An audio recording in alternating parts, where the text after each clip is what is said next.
দর্শক দেখছিলাম একদিকে শান্ত কথা বলেছেন পাকিস্তানের বিপক্ষে টেস্ট সিরিজ নিয়ে, অন্যদিকে চলছে এইচপি আর বাংলাদেশ টাইগার্সের প্রস্তুতি ম্যাচ। এই সব কিছু নিয়ে আলোচনা করতে চাই। আমাদের সাথে এই মুহূর্তে যুক্ত হচ্ছেন ক্রীড়া বিশ্লেষক মেজর অবসরপ্রাপ্ত ইমরোজ আহমেদ। ইমরোজ আহমেদ, শুভ সকাল, স্বাগত একাত্তরের খেলা যুগে। শুরুতেই আমরা পাকিস্তান সিরিজটা নিয়েই আলোচনা করতে চাই, কারণ এই মুহূর্তে আসলে সেইভাবে তো কোনো সিরিজ চলছে না।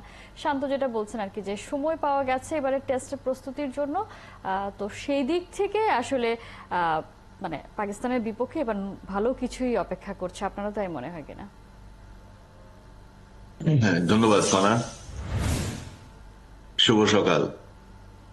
কণা, অন্ততপক্ষে শান্ত এবার একটা পজিটিভ কথা বলেছেন যে উনি প্রস্তুতির সময় পাচ্ছেন এবং সম্ভবত তারা ভালো রেজাল্ট করার চেষ্টা করবেন। এটা একটা পজিটিভ সাইন। কিন্তু ক্যাপ্টেন যখন হতাশাজনক কথা বলেন তখন দলের পরিস্থিতি কিন্তু অনুধাবন করা যায়।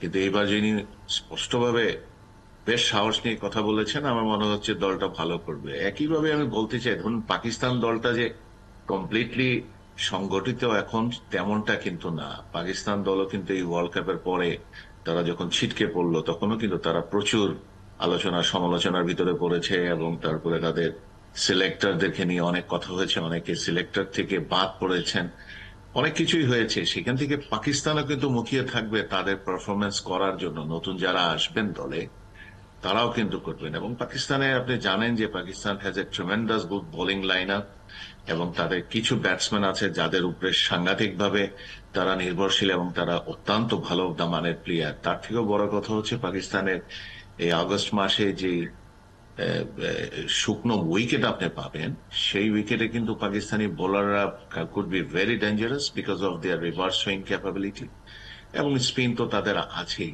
সুতরাং আমাদের জন্য দেশের বাইরে অনেকদিন পর খেলা একটা টেস্ট খেলতে যাওয়ার পরে সেই টেস্টটা আবার হবে হচ্ছে আইসিসির টেস্ট চ্যাম্পিয়নশিপের অংশ।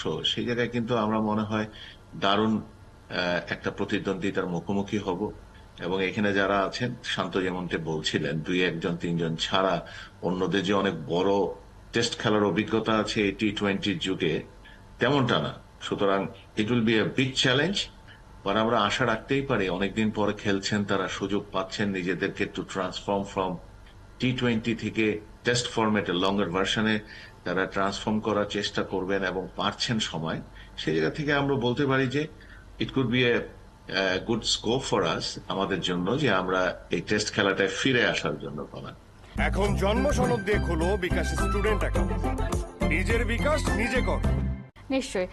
শান্ত এটাও বলছিলেন যে দলে যেহেতু মুশফিকুর রহিমের মতো সিনিয়র ক্যাম্পেইনার আছেন, সেদিক থেকে তাদের জন্য আসলে এটা একটা বড় সুযোগ। কিন্তু টেস্টের যে টেম্পারমেন্ট, মানে আমাদের তো আসলে ওডিআই ছাড়া মোটামুটি বাকি যে দুটো ফরম্যাট আছে সবখানেই হতাশারই কথা, মানে টেম্পারমেন্ট নিয়ে অ্যাকচুয়ালি কথা বলতে হয়, যে টি-20 সময় কেন এইভাবে খেলে, আবার টেস্টের সময় কেন অন্যভাবে খেলে। কিছুদিন আগে বোর্ড সভাপতিও বলছিলেন যে কেন এই শট খেলতে গেছেন তিনি বুঝছেন না। মানে প্রত্যেকেরই আসলে একই প্রশ্ন, টেস্টের এই বিষয়টা আসলে কিভাবে সমাধান হবে। মানে টেস্ট যে আমরা সবসময় দেখি, টেস্ট খেলতে বড় বড় দেশের ক্রিকেটাররা মুখিয়ে থাকে এবং তারা যেভাবে আসলে ট্রিট করে টেস্টকে, আমরা কেন আসলে সেভাবে ট্রিট করতে পারি না?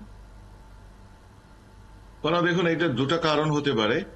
একটা হচ্ছে মনোনিবেশ, আরেকটা হচ্ছে আমাদের যে পরিস্থিতিতে আমরা গড়ে উঠছি। বারে বারে ওই একই কথাই চলে আসে যে আমাদের যে লোকাল লঙ্গার ভার্সন খেলাটা আছে সেটা নিয়ে কি আমরা খুব চিন্তিত এবং সেটা নিয়ে কি আমরা খুব বিস্তারিত ভাবে ঢেলে সাজিয়েছি কিনা, সেটা একটা কারণ। কারণ আপনি যতদিন পর্যন্ত নিজেকে তৈরি না করবেন ঘরের মাঠে বড় ভার্সন খেলার জন্য, ততদিন পর্যন্ত আপনি যত রকমের প্র্যাকটিস করুন না যাই করুন, আপনার মানসিকতায় কিন্তু কিছুটা হলেও গ্যাপ থাকবে। যেই জায়গাটাই এই অস্থিরতার প্রমাণটা আমরা পাবো এবং যে জায়গাটাই হবে খেলাটা ধরে রাখার যে চেষ্টা থাকে, সেই জায়গাটা থেকে আমরা বিচ্যুতি হব। এবং এই কারণেই দেখবেন আপনি আমাদের প্লেয়াররা অনেকেরই ভালো স্কিল আছে, কিন্তু তাদের সেই রকম ভাবে 50 এবং হান্ড্রেডস আপনি খুব একটা কম দেখবেন। কারণ আমরা সবাই যাই ওয়ান ডে ফরম্যাট খেলার জন্য এবং সেই জায়গাটাতেই আমরা কিন্তু পিছিয়ে যাচ্ছি। তা আমার কাছে মনে হয়েছে অনেক দলই এখন নতুন করে ভাবছে, অনেকে ইমপ্লিমেন্ট করেছে। সেটা হচ্ছে যে প্লেয়ারদেরকে আপনাকে ফরম্যাট অনুযায়ী কিন্তু তৈরি করতে হবে এবং প্লেয়ারদেরকে সেই রকম ভাবেই ট্রেন করাতে হবে। এবং সেই জায়গায় যদি হয় কিছু প্লেয়ার থাকবেন যারা কমন প্লেয়ার থাকবেন, টি-20 বলেন ওয়ান ডে বলেন টেস্ট বলেন, কিন্তু কিছু প্লেয়ারকে কিন্তু বিশেষায়িত প্লেয়ার হিসাবে আপনাকে চিহ্নিত করে সেই প্লেয়ার গুলাকে নিয়েই এগোতে হবে। আদারওয়াইজ আমরা কিন্তু এই টেস্ট খেলাতে, যেটা সবচেয়ে মর্যাদাপূর্ণ খেলা, সেই খেলায় আমরা পিছিয়ে থাকবো, এবং যার ফলশ্রুতিতে আমরা দেখছি আজকে 19 বছর হয়ে গেছে সে আমরা এখন পর্যন্ত অস্ট্রেলিয়ার মতন এই উঁচু মানের টেস্ট দলের সাথে এখনো অস্ট্রেলিয়ায় যে খেলার সুযোগ পাইনি। আমরা পাইনি টেস্ট খেলার সুযোগ বহুদিন ভারতের সাথেও। কারণটাই হচ্ছে আমরা যতই হতাশায় থাকি এবং যত রকমের বক্তব্য দেই, কারণটা হচ্ছে আমরা সেই মানের দল না। এবং আপনার মনে আছে ওয়ার্ল্ড কাপে যাওয়ার আগেও শ্রীলঙ্কার সাথে আমরা ঘরের মাঠে টেস্ট খেলার সিরিজটা হেরে তারপরে গেছি। সুতরাং আমরা টেস্টটা নিয়ে বোধহয় তেমনটা মনোনিবেশ করি নাই, প্লেয়ারদেরাও সেই রকম সুযোগ পাচ্ছেন না। তার থেকেও বড় কথা হচ্ছে টি-20-তে যেই পরিমাণ টাকার ঝনঝনানি এখন আমরা শুনি, প্লেয়াররা কোনোভাবেই হয়তোবা নিজেদেরকে তুলে ধরতে চান এজ এ বিগ হিটার, এবং একই রকম ভাবে টি-20 প্লেয়ার হিসাবে হয়তোবা নিজেকে তুলে ধরতে চান। খুব কম প্লেয়ার, মমিনুল ছাড়া হত আমি কি বলবো, মমিনুল ছাড়া এরকম আনলাকি প্লেয়ার বোধহয় কেউ নাই যে যাকে কেউ টেস্ট প্লেয়ার ছাড়া আর কোনো কারণে অন্য কোনো ফরম্যাটের প্লেয়ার হিসেবেই ভাবেন না। তো সেই রকমটাই বলবো যে আমাদের আসলে পরিবেশটাই টেস্ট খেলার মতন বোধহয় এখনো গড়ে ওঠে নাই। আমরা যখনই দেখি ডিপিএল, এনসিএল, যে কোনো কিছুই আমরা দেখি, সবসময় দেখি আমরা শর্টার ফরম্যাট নিয়ে আমরা খুব বেশি আকৃষ্ট, লঙ্গার ফরম্যাটটা আমরা দেখি না। ইভেন আমরা আমাদের লোকাল খেলাগুলাকে সবসময় টিভিতেও সচরাচর দেখার সুযোগ পাই না, যেখান থেকে প্লেয়াররাও আকৃষ্ট হবেন, যে সবাই দেখছেন তিনি কিভাবে খেলছেন এবং সবার কাছে তিনি পরিচিত হচ্ছেন। সেই জায়গাটাও কিন্তু আমরা একটু পিছিয়ে আছি। সুতরাং সবকিছু সার্বিকভাবে আমি বলবো বিসিবির উপরে অনেক কিছু বর্তায়, শুধু প্লেয়ারকে আমি বলবো না। প্লেয়ারদেরকে সেই পরিবেশটা যদি আপনি না দিতে পারেন, প্লেয়ারদেরকে সেই সরঞ্জাম এবং সেই রকম শিক্ষক যদি আপনি না দিতে পারেন টেস্ট খেলার নিজেদেরকে মনোনিবেশ করার জন্য, আমরা অবশ্যই, আমি মনে করি আমরা এইরকম দ্বিতীয় সারির টেস্ট প্লেয়িং বা তৃতীয় সারির টেস্ট প্লেয়িং নেশন হিসাবেই কিন্তু পরিচিত থাকবো। এবং আমরা এখন অনেকটাই টি-20-তে যেরকম ছোট দলগুলোর কাছে শঙ্কায় থাকি কখন হেরে যাচ্ছি, কখন আমাদের দুর্ঘটনা ঘটবে, তেমনটাই কিন্তু হয়ে আসছে টেস্ট খেলার জন্য। কারণ অনেক ছোট দলকে কিন্তু এখন টেস্ট প্লেয়িং নেশন হিসেবে যেহেতু স্বীকৃতি দেওয়া হয়েছে, এবং এফটিপি অনুযায়ী তাদের সাথে কিন্তু আমাদের অনেক সময় খেলতে হবে, এবং দুর্ঘটনাগুলা তখনই বেশি আমাদের আসবে যখন এই দলগুলোর সাথে যদি আমরা দেশের বাইরে গিয়ে খেলতে যাই। সুতরাং নিঃসন্দেহে। আমার মনে এবং হয় মানে যতটা আসলে ইজি ভাবছি বা যেভাবে আসলে চলে যাচ্ছে, এভাবে চললে হবে না আসলে। যেটা আসলে ছোট টিমগুলো যদি এসে হারিয়ে দিয়ে যায় টেস্টে, তখন নিশ্চয়ই এটা একটা অ্যালার্মিং ব্যাপার। কিন্তু ওই যে আমরা দেখছিলাম বিজয়, তিনি খেলছিলেন এইচপি এবং বাংলাদেশ টাইগার্সের যে প্র্যাকটিস ম্যাচ হচ্ছে, সেখানে তিনি আসলে সামহাও, যদি আসলে তাকে নিয়েই কথা বলি, যে তিনি তো একটা সময় ঘরোয়া ক্রিকেটে দুর্দান্ত পারফর্ম করতেন, তারপর তাকে বিভিন্ন ফরম্যাটে ইউজ করা হয়েছে। তিনি ওডিআইতে খেললেন, তাকে টেস্টে আনা হলো, টি-20-তে আনা হলো, মানে নানান ধরনের এক্সপেরিমেন্ট করা হলো। এখন আমরা আবার বিজয়কে সেভাবে ফর্মে দেখতে পাচ্ছি না।